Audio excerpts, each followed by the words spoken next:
어제는 정말 이상한 걸 발견했습니다. 제 인생이 송두리째 흔들리는 느낌이었어요. 저는 이정자입니다. 올해 68. 남편과 저는 40년을 함께 살았습니다. 10년 전 남편이 먼저 세상을 떠났죠.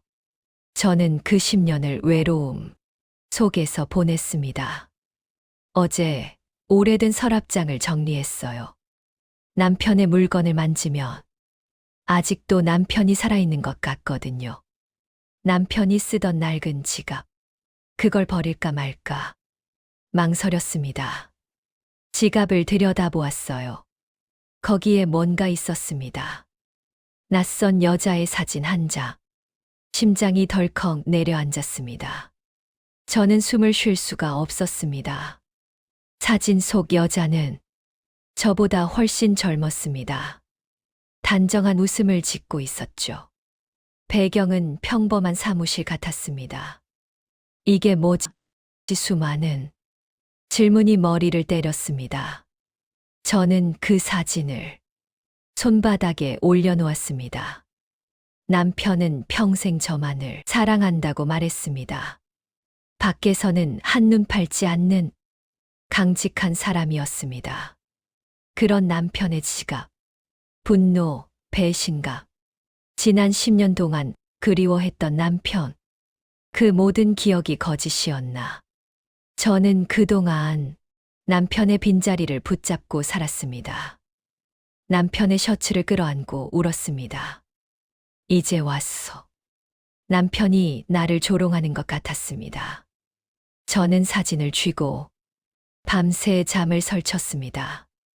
남편과의 40년 세월이 흑백으로 변하는 느낌이었습니다. 우리의 결혼 생활은 뭐였나? 저는 사진 속 여자의 정체를 알아내야 했습니다. 제 남은 노후를 분노 속에 살고 싶지 않았습니다. 남편의 서재를 뒤지기 시작했습니다. 오래된 명함첩. 남편은 평생 건설업에 종사했습니다. 수많은 거래처 명함이 나왔습니다. 저는 며칠 밤낮으로 명함첩을 뒤졌습니다. 사진 속 여자의 인상착의와 비슷한 사람을 찾았습니다. 마침내 사진과 비슷한 시기에 찍힌 듯한 명함. 5호건설 재무부 직원 이름은 송윤희. 저는 그 이름을 수십 번 되뇌었습니다. 남편의 회사 직원 그게 다일까? 저는 남편의 옛 회사 동료였던 김 이사에게 연락했습니다. 김 이사는 70대 중반의 노인이었습니다. 윤희 씨요. 아, 그 사람 기억나죠? 참 아까운 사람이었어요. 저는 떨리는 목소리로 물었습니다. 그 여자와 제 남편 어떤 사이였나요? 김 이사의 대답은 제 예상과 달랐습니다. 사장님이 잘 챙겼죠? 윤희 씨가 그때 홀어머니 모시고 어렵게 일했었거든요. 우리 사장님이 많이 신경 써주셨습니다. 저는 안도했습니다. 불륜은 아니었구나. 단순한 선이었구나 하지만 안도감은 잠시. 김 이사는 조용히 덧붙였습니다.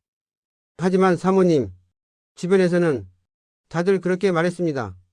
사장님이 평생 잊지 못한 사람이 그 여자였다고. 심장이 다시 덜컥 내려앉았습니다. 저는 그 말에 망치로 맞은 듯 했습니다. 남편이 평생 잊지 못한 사람.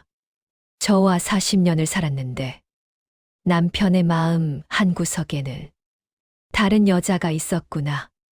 저는 다시 외로움의 나락으로 떨어졌습니다. 남편은 정직한 사람이었습니다. 불륜은 하지 않았습니다. 하지만 마음의 배신, 그것이 저를 더 아프게 했습니다. 저는 10년 동안 남편을 미워하며 살았습니다. 완벽한 남편 하지만 그는 저에게 가장 중요한 비밀을 숨겼습니다. 저는 그날 이후 식음을 전폐했습니다. 아무도 저를 이해하지 못했습니다. 아들과 며느리는 걱정했습니다. 어머니 괜찮으세요? 아버님 보고 싶으세요? 아이들은 몰랐습니다. 제가 아버지를 그리워하는 것이 아니라 미워하기 시작했다는 것을. 저는 그 낯선 여자의 사진을 거울처럼 쳐다보았습니다. 내가 내 남편의 마음을 훔쳤구나. 저는 완전히 고립되었습니다.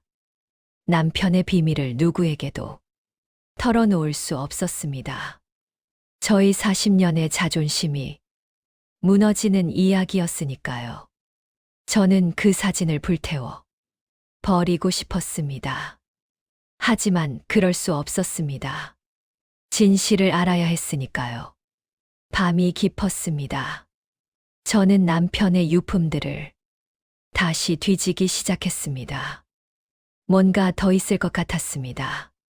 송윤희에 대한 단서가 더 있을 것 같았습니다. 오래된 수첩 한 권이 나왔습니다. 남편이 쓰던 업무 수첩이었습니다.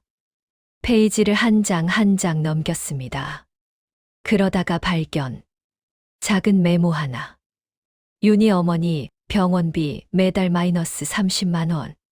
제 손이 떨렸습니다. 남편은 송윤희의 어머니 병원비를 대주고 있었습니다. 그것도 몰래 얼마나 오래 도와줬을까. 수첩을 더 뒤졌습니다. 비슷한 메모가 3년치나 있었습니다. 저는 숨이 막혔습니다. 3년 동안 남편은 다른 여자를 돕고 있었습니다. 저는 모르게요. 저는 그 순간 남편이 너무 미웠습니다. 당신은 저에게 뭐였나요? 40년을 함께 산 아내보다 그 여자가 더 소중했나요? 그리고 또 다른 메모가 보였습니다. 윤희 전화번호였습니다. 저는 그 번호를 쳐다봤습니다. 지금도 이 번호로 연락이 될까? 저는 며칠 동안 고민했습니다. 그 여자에게 전화를 할까 말까. 하지만 결국 전화기를 들었습니다. 진실을 알아야 했습니다. 신호음이 울렸습니다. 한 번, 두 번, 세 번. 여보세요? 여자의 목소리가 들렸습니다. 나이 든 목소리였습니다. 60대 정도 되어 보였습니다. 저는 떨리는 목소리로 물었습니다. 혹시 송윤희 씨이신가요? 네, 맞는데요. 누구세요? 저는 한참을 망설이다가 말했습니다. 저는 이정자라고 합니다. 고 이정우 씨의 아내입니다. 전화 너머로 숨소리가 멈췄습니다. 한참의 침묵이 흘렀습니다. 정호 오빠의 부인이시군요. 오빠. 저는 귀를 의심했습니다. 지금 오빠라고 하셨나요? 송윤희는 조용히 대답했습니다. 네. 정호 오빠는 제 배다른 오빠였어요. 저는 그 자리에 주저앉았습니다. 저는 송윤희를 직접 만나기로 했습니다. 전화로는 도저히 믿을 수 없었습니다. 송윤희는 서울 변두리에 작은 빌라에 살고 있었습니다. 60대 중반으로 보이는 여자가 문을 열었습니다. 사진 속 그 젊은 여자가 나이가 들어 거기에 서 있었습니다. 들어오세요, 언니. 언니라는 호칭이 낯설었습니다. 저는 떨리는 다리로 안으로 들어갔습니다. 송윤희는 차를 내오며 조용히 말했습니다. 오빠가 돌아가신 지 벌써 10년이 됐네요. 그동안 연락드리지 못해서 죄송합니다. 먼저 설명을 해 주시겠어요? 배다른 오빠라는 게 무슨 말인가요? 송윤희는 깊은 한숨을 쉬었습니다. 언니의 시아버님 그러니까 오빠의 아버지께서 젊은 시절에 외도를 하셨어요. 그때 태어난 게 저입니다. 저는 숨을 죽이고 들었습니다. 어머니는 평생 혼자 저를 키우셨어요. 아버지는 우리를 인정하지 않으셨죠. 돈도 한 푼 주지 않으셨어요. 그냥 없는 사람 취급하셨습니다. 그럼 남편은 언제 알았나요? 30년 전쯤이에요. 어머니가 암 진단을 받으셨을 때. 어머니가 돌아가시기 전에 진실을 알고 싶다고 하셔서 제가 오빠를 찾아갔어요. 송윤희의 눈에 눈물이 고였습니다. 오빠는 처음엔 정말 놀라셨어요. 하지만 저를 거부하지 않으셨어요. 대신 이렇게 말씀하셨죠. 가족들에게는 말하지 말자. 특히 아버지가 살아계시는 동안에는. 왜요? 아버지가 평생 숨기고 싶어 하셨던 비밀이니까요. 그 비밀이 밝혀지면 가정이 무너질 수도 있다고 하셨어요. 언니와 조카를 위해서라도. 저는 가슴이 먹먹했습니다. 그래서 남편이 당신을 몰래 도와준 거군요. 네, 오빠는 제가 어머니 병원비 때문에 힘들어하는 걸 보고 못 견뎌 하셨어요. 매달 돈을 보내주셨고, 제가 일할 수 있게 회사에 연결도 해주셨어요. 송윤이가 사진 한 장을 꺼내 보여줬습니다. 제가 지갑에서 발견한 바로 그 사진이었습니다. 이 사진은 제가 회사에 처음 출근한 날 찍은 거예요. 오빠가 동생의 새 출발을 기념하고 싶다면서 사진을 달라고 하셨어요. 저는 눈물이 흘렀습니다. 그럼 김 이사가 말한 평생 잊지 못한 사람이라는 건 송윤이가 고개를 끄덕였습니다. 오빠는 제가 평생 혼자 살아온 게 너무 미안하다고 하셨어요. 아버지 때문에 인정받지 못한 동생 오빠는 그게 평생 마음에 걸리셨대요. 저는 집으로 돌아와 멍하니 앉아 있었습니다. 송윤이는 남편의 첫사랑이 아니었습니다.